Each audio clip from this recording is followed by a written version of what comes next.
Everybody Hates Rand is a Wheel of Time podcast that will contain spoilers for all 14 books. So if you're anti-spoiler, pause this, read all 14 books, and come back. We'll be here, waiting. Our title is a joke and is meant to be taken as such. In the context of this podcast, everybody refers to us and our cat. You are free to feel however you want about Rand, who is a fictional character. Don't DM us. The world is a mess, Dark One stretching out his hand. The dragon's reborn, the fire's been fanned, but everybody hates Rand. Everybody hates Rand. Everybody hates Rand. Do you remember how for like 8 months in New York City I had broken earphones that I couldn't afford to replace? I do vaguely, Couldn't afford to replace. Yeah. So like one of them just didn't work. New York was so sad. New York was truly so sad. My friend Gethin is moving into his first out of parents' house apartment, and his room is like really tiny apparently. Oh, is it? So he wants to buy like a futon to sleep on. And so I was telling him about my experiences sleeping on a futon in New York and how it was like fine because it was my decision and I really truly did not want to buy a bed in New York City, you know. Right. And I was like, but also Gethin, it fucking sucked. Like I never got a good night's sleep. My back always hurt. And he's like, whatever. And Julie and Brianna were like, you slept on a futon in New York City? And I was like, listen, I was heavily depressed the entire time I lived in New York City, and everything about life was miserable. Yeah, people are always like, you just slept on an air mattress for a full, like, 6 months? Mm-hmm. And I'm like, yeah. Yeah. I don't know what to tell you. It's just how it was in New York. No one in New York was surprised when I told them I was sleeping on an air mattress. They were just like, oh yeah, that's New York, baby. Yeah, everyone's like, oh, basic human suffering? It's New York City for No you. AC. You can hear the mice just chittering at the night time while you sleep on your air mattress. It's New York City, baby. It's New York, baby. New York's a terrible place. I miss it sometimes. I do too, but like... I mean, objectively, the year I lived in New York was one of the most challenging years of my short existence. Yeah, I miss New York the way I imagine you would miss an ex that you broke up with amiably, but it was a tumultuous relationship. Yeah. Like, I just wish that I could be a rich person in New York City. I think it would be very lovely. Just, like, go to museums and fun restaurants all the time. Yeah. But for 90% of the city, life is very hard.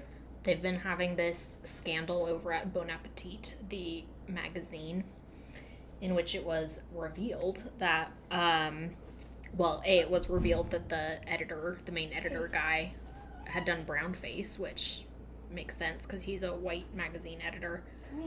Most of them are pieces of shit. Tybalt, do you have to go into prison already? He just is being weird.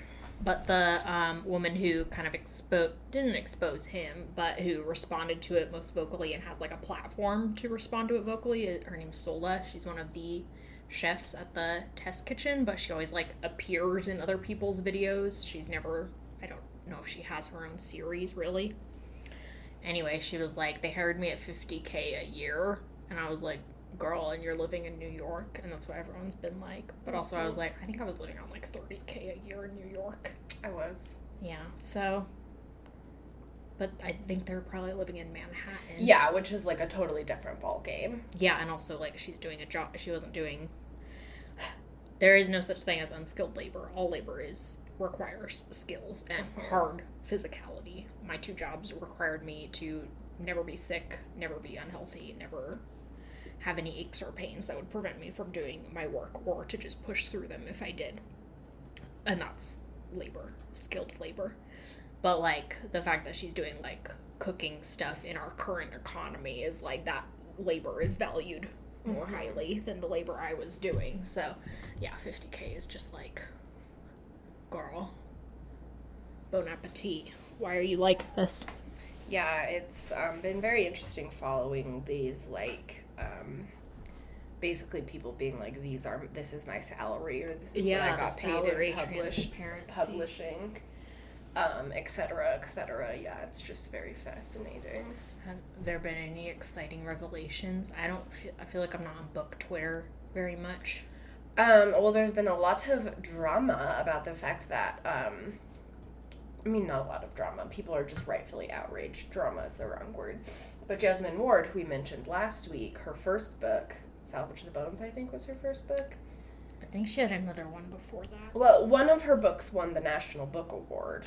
Yeah, I think that was Salvage the Bones. And then the book after that, which I think was Sing Unburied Sing, she and her publisher had to fight to get $100,000 advance on that book after she won the National Book Award. And I think she's been like a MacArthur recipient. Like, she's like a very decorated and very skilled author. Not that being decorated means anything, but like she's got the accolades that you think publishing would care about to give like $100,000 advances. And I know like advances versus royalties is like a whole complicated conversation, but the fact that Jesmyn Ward, National Book Award winner, was gonna get less than $100,000 was really crazy. I'm having so many book related thoughts this week. I mean, for a lot of reasons. I was reading a tweet recently from I believe it was Nnedi Okorafor, who was saying, I've seen my name appear on a lot of lists of like, here are some Black authors you should be reading, and it's like made me feel not great because I want people to be reading me because it's a good book, not because I'm a Black author to read to expand your list. Yeah. And of course that made me feel bad because we did a whole podcast episode saying here are Black authors to read.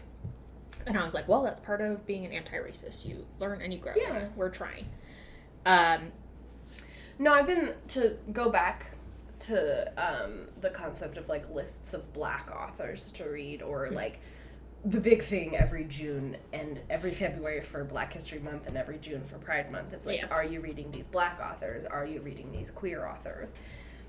And like I struggle with that too, because like I have relied on those lists a lot to like discover authors and books that aren't marketed to me in the traditional way. So like I'm grateful for them, but yesterday I was like, I'm going to make an effort to like buy an order of like books written by Black authors, because that's something I don't push myself to do, and I want it to be don't push myself to do it as often as I should. And I want it to be like, the more I do it, I'm hoping the more it becomes ingrained in my just like consumption of media, you know, is that I'm pushing past what is marketed towards me and my own internal biases. But it's like, yeah, it sucks that everyone all of a sudden is like, I'm going to read your work because you're Black, not because you're a really good writer. Anyway, that's like not coherent, but it's so wild. Yeah, I mean, I've been rationalizing it to myself with the idea that when I was in college, I did some of my most valuable reading there. And often that was not books that I would have chosen on my own. It was books given to me on a syllabus by a professor, but they still all added up to be something very valuable. And so I've been kind of saying to myself, well, I might be a little bit more in charge of this syllabus here, but I am still sort of selecting the class. Yeah. And the class is Black authors, and sort of understanding the history of them and how they're fitting into the current cultural moment and everything that they're contributing right now. That's such a smart way of thinking of it. Well, I mean, my feelings on that are certainly not as valid as Nnedi Okorafor's, who's saying it doesn't make me feel good. Like, I get it. Yeah, it wouldn't make me feel good either if I published a book and someone was like, you should read this book because it's gay, or because the author's gay. Yeah. I'd be like, hey, maybe you should read my book or whatever because it's good. Like, ugh. And then, of course, you have books that have been praised and lauded as good and important and relevant to the culture, that now it's like, and for the fourth time this year, everyone's discovering that J.K. Rowling is a transphobic piece of garbage. So, yeah, the book world is just very interesting this week. It's more political than you want it to be. And I don't mean like in political correctness, I mean like in the nuances of people's relationships to power. And like J.K. Rowling, listen, to our trans listeners, do not let an old, rich white woman invalidate your identity. She wrote some books, whatever. We can all write books. You can write books. Mm-hmm. It's fine. She's a piece of garbage. Did you read her manifesto? I did not. I did not want to put that in my life. Good for you. I was like, I did that thing where I was like, I want to be informed about it. Yeah. So I'm going to read it. But then I, like, got halfway through it, and I'm like, why did I click on this? This just gave her one more click. And it's literally just, like, all shit. Just, like, she's just spewing shit. I know. I try to stay away from the word manifesto because it's usually attached to a white man who's decided to shoot up a school. Yeah, or something. I don't know if she called it a manifesto, but it reads like a manifesto. Well, yeah, exactly. In that exact way. Yeah. I'm a white person and I'm mad. I'm a white person. She literally is like, here are 5 reasons why I have problems with the trans movement. She didn't use those exact words, but that's what she was saying. Hold, please. Has decided to commit a heinous crime. Buddy. Anyway, she's garbage. She's literally such a piece of shit, and I hate her. Anyway, that was a 15-minute cold open. What else is new? What else is new? Welcome back to EHR. Well, I don't like these chapters, so I'd rather yeah, talk why about should we talk J.K. about Rowling them? I mean, I would rather never talk about J.K. Rowling again, but it's an important thing to discuss that she's a toxic monster. She's truly heinous. Okay, I'm calm. I did yoga with Adrian today. I love Adrian. I'm calm. I know, she's a delight. She's like a little ray of sunshine in the dark times. This is Everybody Hates Rand, Friendly Neighborhood Wheel of Time podcast. I'm Emily Jushaw. Yesterday, I was talking about how it's a long conversation, but I was talking about how Chris will make peanut butter sandwiches and then crush up peanuts to put on it instead of just like buying crunchy peanut butter. To someone else. Yeah. I wasn't part of this conversation. Yeah, Emily was right? not there. Sorry, I was at work. And I was like, and notoriously everyone's always like, why don't you talk about Emily? And I'm like, I don't talk about my personal life at work ever. Yeah, Like, reasonable. Everything is off limits. If you talk about Chris more than me, I would understand. Chris is like a figure of farce. Yeah. He's a... And so I was just like offhand, I was like, there you guys go. Now you have an Emily fact. Or whatever, and Brianna's like, yeah, it's gone to the point, my friend Brianna was like, it's gone to the point where, like, Emily facts just, like, fall out of my head. The only thing I remember about Emily is that she's tall. Emily Tall. And Gethin's like, oh, Tall is Emily's last name? Because he wasn't really listening. And I was like, yeah, Emily Tall, that's her name. Anyway, this is Emily Tall. And then he's like, Emily's not even that tall. I was like, shut up, Gethin, you're 6'3", go away. I mean, I'm not that tall.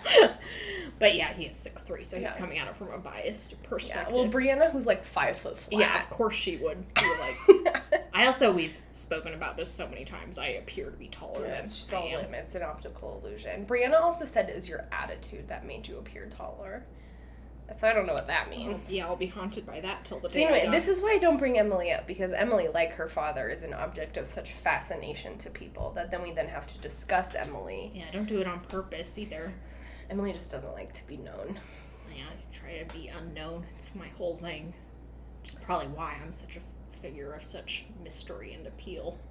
Mm-hmm. Anyway, I'm Sally Goodger, and I apologize if earlier before me trying to defend lists that feature black authors as a good thing when a black person said they weren't. That's definitely a bit of my white fragility coming out, so I apologize. I did the same thing, so It's tough. Live but and we're learn. all unlearning and learning. Yep. And I wish Robert Jordan was still alive to unlearn some of the bullshit he put in these chapters. Wowza. Put it all in one, because I didn't want to spend more than one episode talking about it. But I don't even want to spend one episode talking about 10 minutes, maybe, tops. What is diffidence? Diffidence? I thought it was like being sort of like humble, like deferring. Let me Google it. Yeah, I was like, I don't even know what this is. Context clues I can discern a basic meaning, but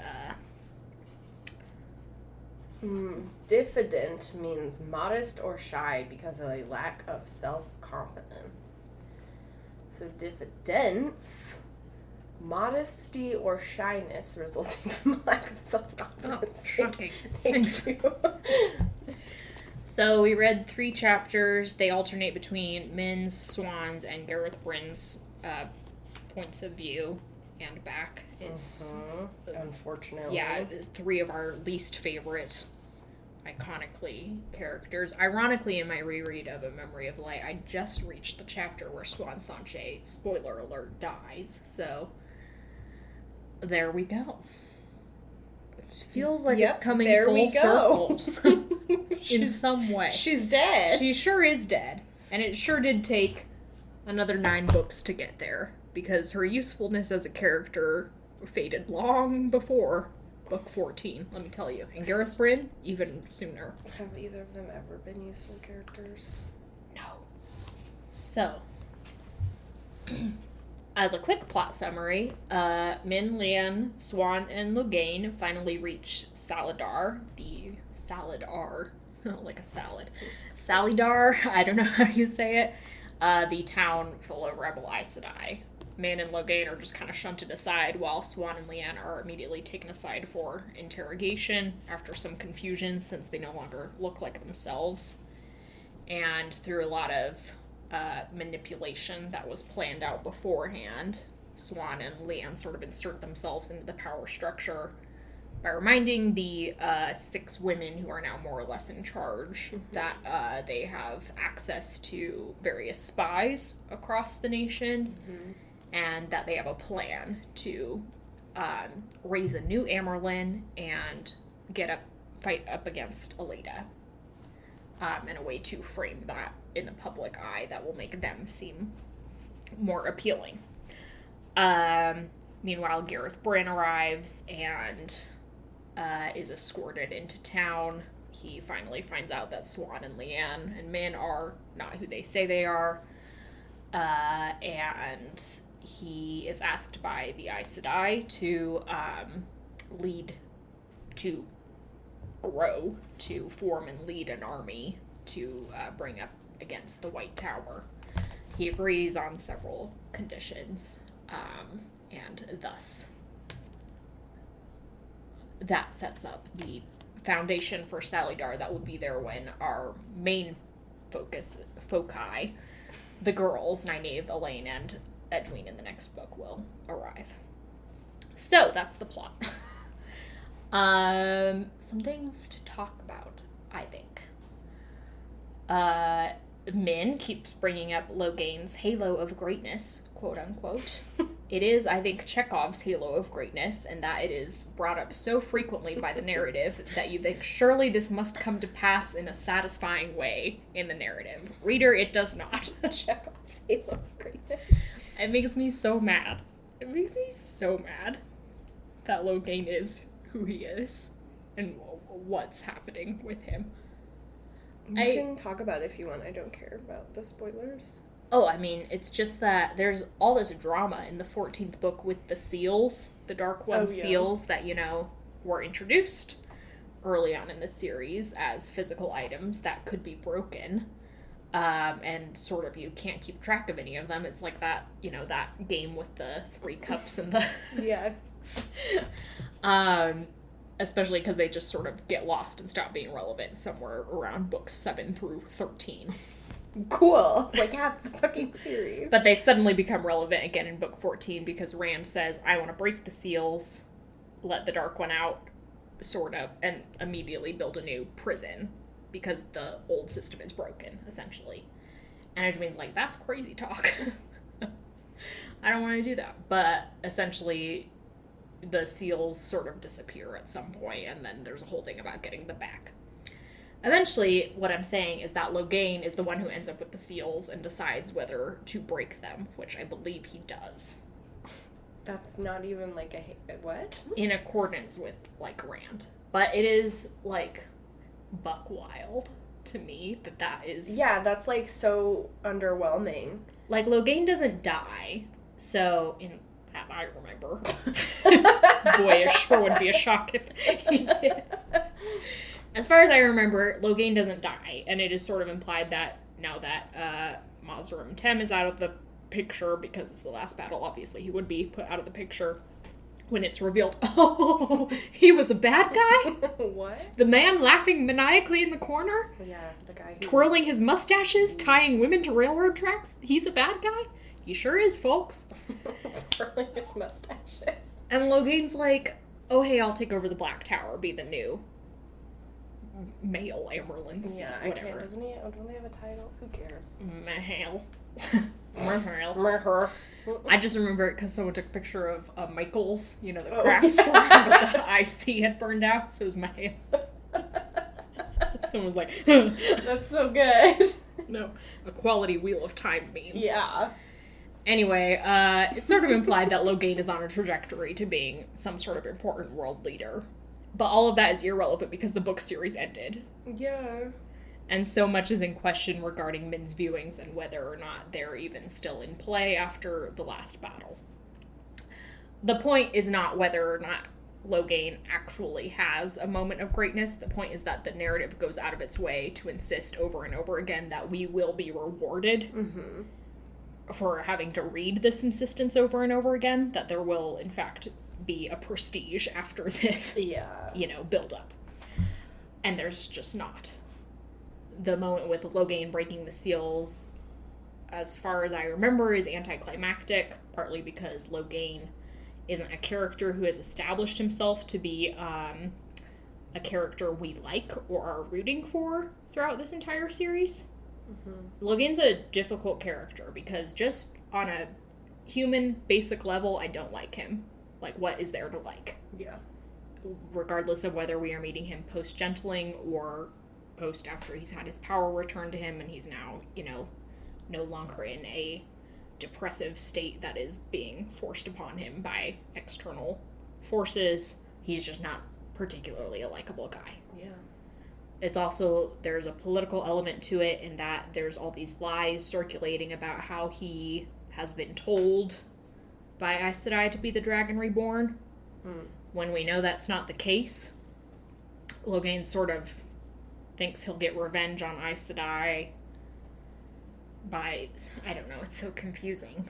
But essentially Logain chose, when he discovered he had power, to declare himself the Dragon Reborn and cause a war in Murundi, which isn't a likable trait either. No, of course not.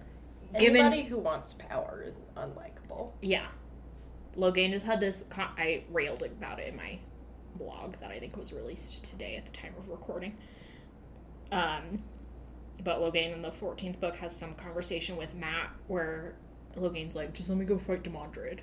Because every fucking man in the Wheel of Time and the last battle was like, let me go fight Demandred. And Matt's like, why would you want to fight Demandred? It's so stupid. Matt should be the one fighting Demandred. If anyone, Demandred should actually just trip and fall on a sword and die. That would be, I think, the most narratively satisfying ending to his arc. But no, every man is like, I want to prove myself by fighting Demandred. Logain's like, has this whole thing about how he feels essentially like he was cheated because he wasn't actually the Dragon Reborn.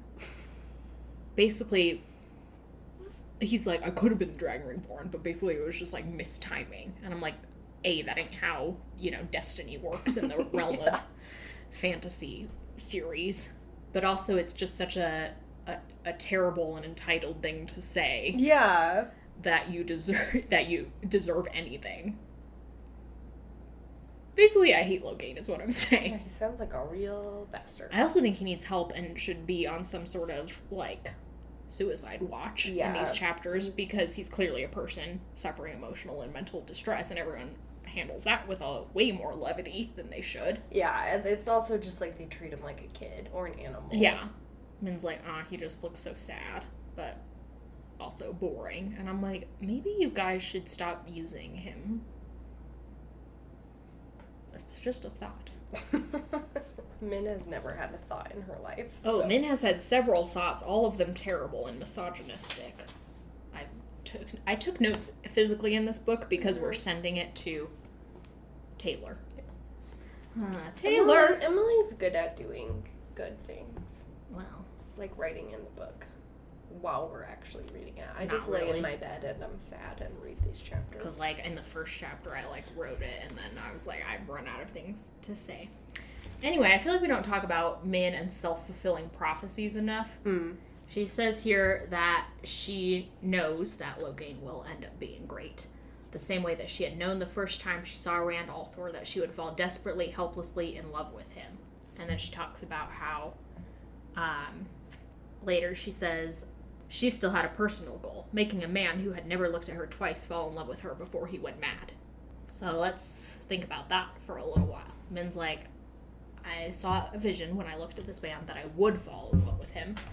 And because I know my visions are never wrong, I have decided to go out of my way to do everything in my power to make him fall in love with me. And, you know, to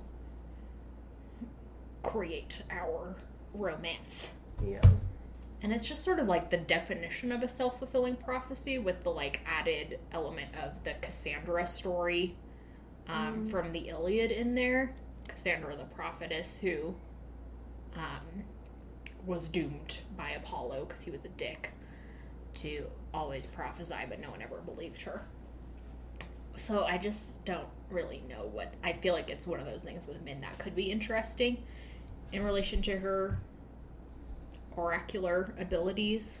I think I'm confused what you mean about self-fulfilling prophecy in relation to Min specifically. She knows she's the prophet. She's the one prophesying that she's going to fall in love with him. So she reacts as though it's already happened, right? As though she's already fallen in love with him. Is that what... I might be confused about what self-fulfilling prophecies are. I thought that was what it meant. Is that when you react to a prophecy, then aren't you making it come true? I guess, yeah. I'm having a lot of brain fog today, so I'm sorry. I think you're right. I don't know. Of course, the textbook definition is Oedipus, right? Yeah, so I'm trying to, like, Who compare reacts? Min to Oedipus in my head. The difference with Oedipus is that he hears the prophecy and goes out of his way to avoid it. Oh, okay. Yeah, that's where I'm getting hung up. But rather than, like, avoiding Rand, She's the way heading Avienda toward is it. doing, Yeah. she's heading towards it. Okay, I'm on track. So I guess I think, yeah, either way, you're fulfilling the prophecy by reacting to the prophecy. Yeah. Even though I don't think Avienda was told she was going to have Rand's babies in Ruidaean, right? Yeah, she's all like, she saw in Ruidaean that this was going to happen. So she, too, is doing the self-fulfilling prophecy. Interesting. What's But Elaine also- up to? Elaine's just a horny bitch. Oh, that's true. Yeah, it's also very interesting because Min is constantly like, I'm not going to tell other people about their viewings because it's not going to change anything, and yet is obsessed about viewings that involve herself. And I suppose that's just like human nature. But it's like, if you see, and she does tell Swan at the end of this chapter that if she and Gareth Bryne are ever separated, they'll both die a miserable death, which is like boring. Or whatever. But she's just so often is like, I'm seeing all these people just be like, have these horrible things or these great things, and I'm just like not going to do anything about them. Yeah. She's just got like a weird relationship to her Own oracular prophetic abilities, as you said. It just makes me wonder, like, if there is a version of Min, if there's a different timeline of Min where she sees this prophecy and does everything in her power to make it not happen, and it still happens, how does that affect how I, feel about her character? Do I feel like she's still a trope? What, It just feels like the way Min was written, she can't do anything without me resenting her personally, because that's the way she was written. Yeah. Is to be this caricature. Yeah. Yeah, she's mostly an insufferable character. Especially because, like, if she knows that all of her viewings come true, why wouldn't she just, like, not do anything and just be like, fate's gonna take me where fate's gonna take me? Yeah. Rather than being, like, leaning into it so hard or pulling away from it, just being like, nah. I guess that's kind of the purpose Elaine is serving. Yeah, of just being like, and I am in love with him after meeting him for 5 minutes. Yeah, Elaine is just like, whatever, and Min is like, gotta make it happen, and Avienda is like, I will die before I fall in love with Rand al'Thor. Yeah, it's just odd because Min... Yeah. Yeah, you're right. And I'm not saying that's great, because a woman's character arc should never be determined by her relationship to her boyfriend or husband. Yeah, it's just like Avienda's resisting it but slowly falling in love with him. Min is like, it's like by the necessity of Min acting, she falls in love with him. Yeah. It's a very odd concept, because Min reacts to Rand by the time she sees him again as though she's in love with him already. Yep. Although they haven't, they've spent more time together than he and Elaine have, because they spent the whole fucking winter between books 2 and 3. Yeah, the timeline of Rand's relationships with all the ladies is so confusing to me. I know. All I really know is that he has spent almost 0 time with Elaine, but she's the one who I least can handle about it. Yeah. Like, Min's terrible, but what are you gonna do, you know? Prophecies. I just think Min could be an interesting parallel to Matt, who also feels very physically the necessity of fate upon him, and just the various ways that they go about that. I don't know.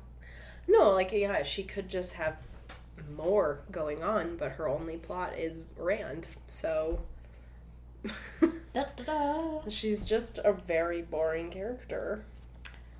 Yeah, that's what I wanted to say about that. You're so smart.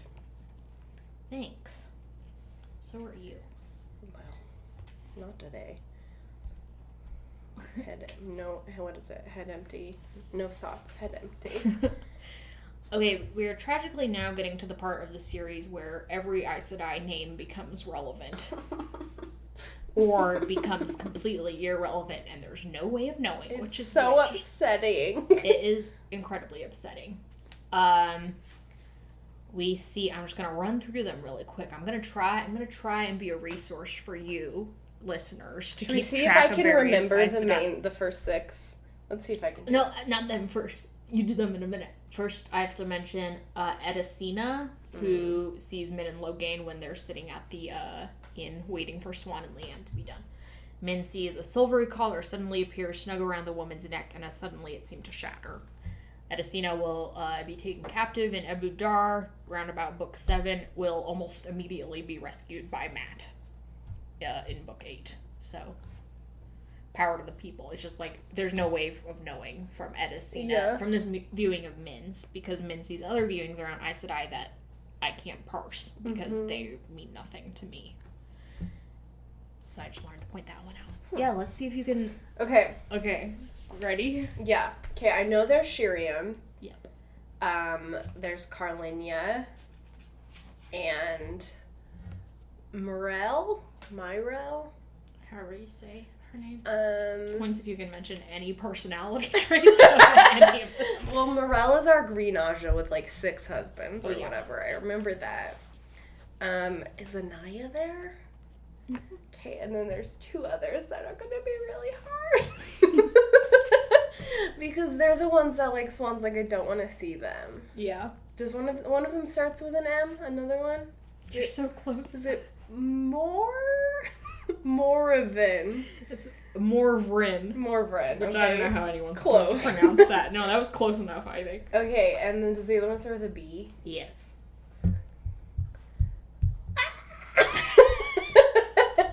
I can't remember that one at all. Her name's Bayonin.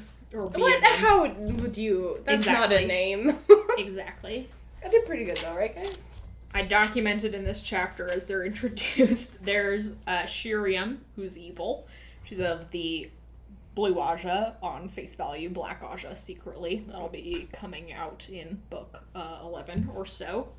She'll be Edwin's keeper, quote unquote. Right. And will, as the series progresses, become more and more unhinged. Cool. So we have that to look forward to. There's Carlinia, the white Aja lady, whose one character trait is that she's logical, which is the same character trait given to every member of the White Aja, so it's a little difficult to keep track of her. I have no idea what happens to her. Couldn't tell. Put a gun to my head, I would not be able to tell you what the fuck happens to Carlinia. Myrelle, don't know. She's green, as you said. She's the one who ends up with Lan's bond, because that's right. She's the only one, I guess, Moiraine was like, this woman has few enough ethics that I could hand a whole man off to her. And Muriel was like, sure, and I will fuck him on the way. Yeah. And I'm like, issues of consent. Yeah. Guys.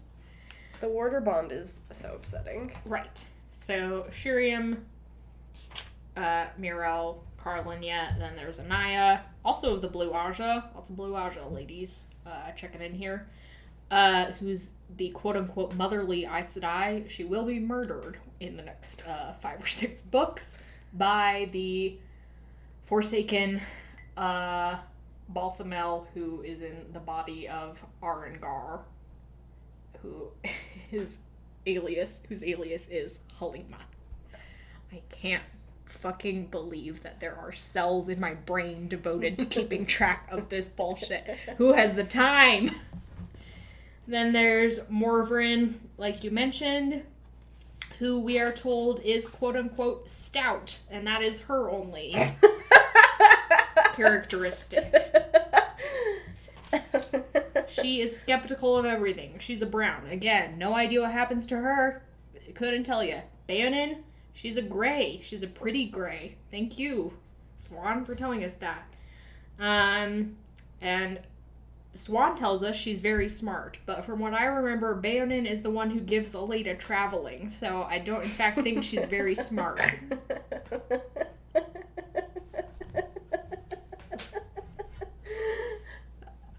Ding. Welcome to the girl band. This is One Direction. Yeah. One Direction towards hell. These women are taking us in. I hate them all. Yeah. And then you have Swan and Leanne. Now, just for fun, I did want to go through all of the gross things Gareth Bryne says. I would rather we didn't do I think it's a good example. I think we say a lot. You know, the way Robert Jordan writes about women is terrible, but I think we might as well. Okay, say things and I will rate them out of 10 as how misogynistic they are. Okay, great. I did go through and underline and say you. Okay. He refers to Leanne as the willowy Dominie Minx. See, I would give that, Minx is high. I would give that 6 out of 10. He refers to Swan, he knows her as Mara at this point, repeatedly as the girl. That's a 10 out of 10. Yep. He, in talking about Shiriam, says she was pretty enough to make any man look twice despite the great serpent ring on her finger. That's a 9 out of 10.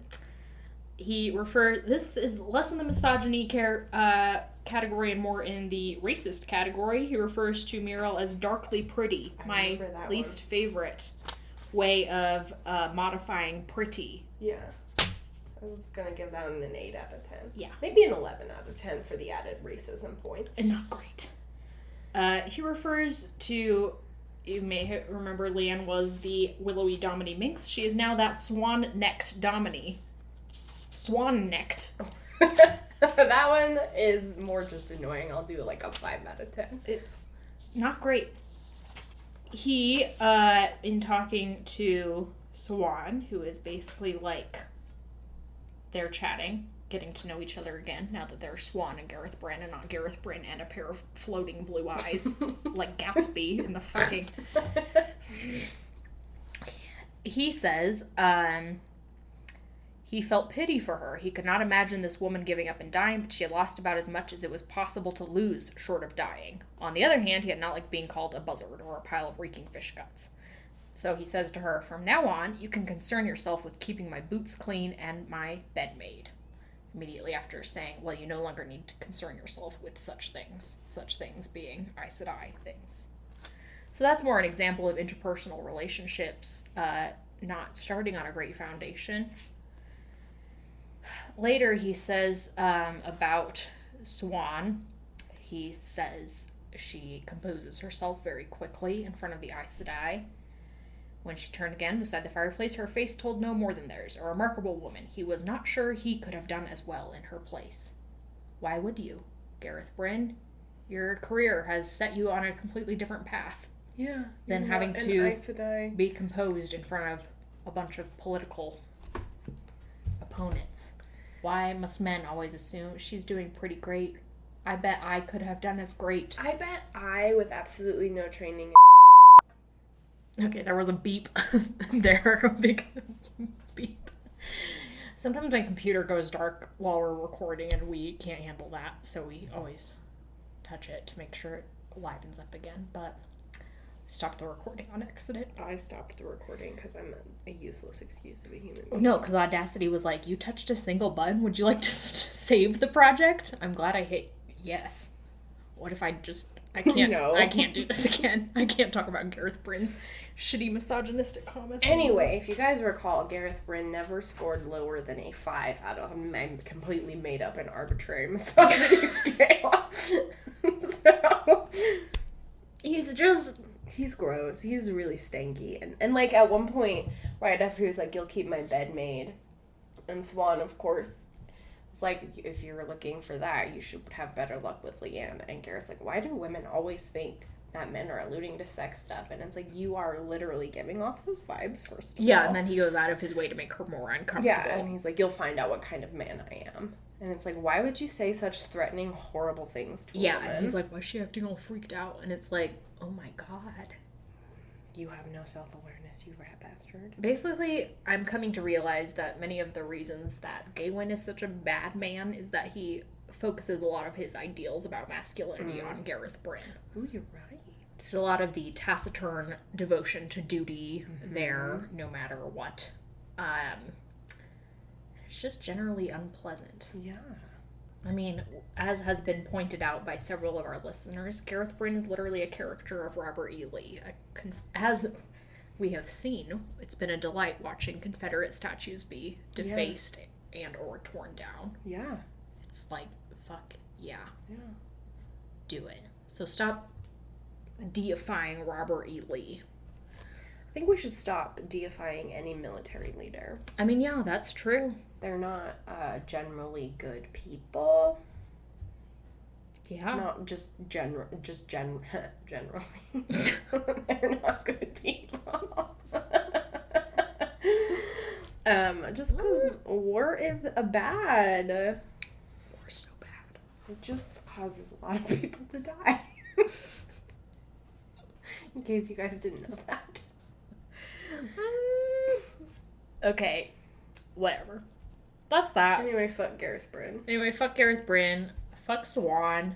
Leanne's the only character who's valid in any way in these chapters, and she's just, like, doing her fucking best, you know? Yeah.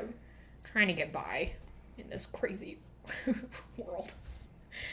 But that's that. Don't really want to talk about those chapters anymore. We'll talk more about Sally Dar when it's perhaps through less insufferable characters' points of view. Mm-hmm. Okay, outro. Thanks to Glenna McKenzie for our theme song. Yes. Thanks to all of you for listening and bearing with us.